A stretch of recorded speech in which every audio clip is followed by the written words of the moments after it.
พุดจีกับน้ำตาเราฉลองความเศร้า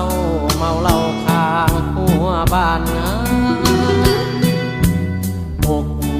ชอกช้ำน้ำตาหมดแดงมืออื่น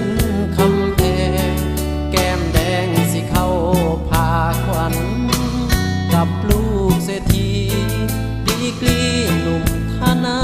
คารเครื่องไฟในงานดังปานว่าฟ้า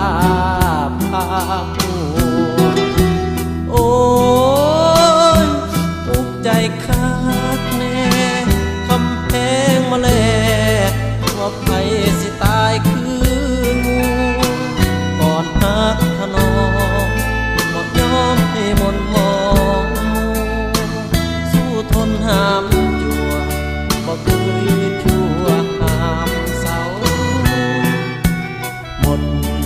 ความหวังนั่งป้อนไข่หน่วยโชคเขาบ่ช่วยบ่รวยหล่อลำซ้ำเขาอย่างดีก็คงได้นั่งเป็นเพื่อนเจ้าบ่าวน้ำตาไหลยาวโทเฮามันแค่หมดแดง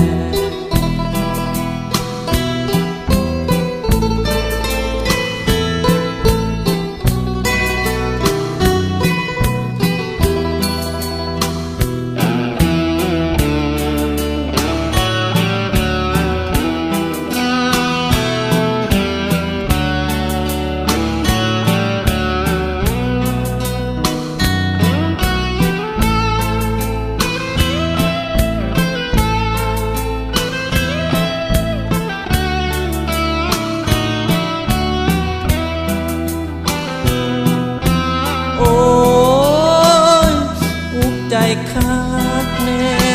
คำแพงมาแลว่าไผสิตายคืองูก่อนหักถนอมบ่ยอมให้มนมองสู้ทนหามจั่วบ่เคยชั่วหามเศร้าหมดความหวังนั่งป้อนไข่หน่วยโชคเขาบ่ช่วยบ่รวยหล่อลำซ้ำเขาอย่างดีก็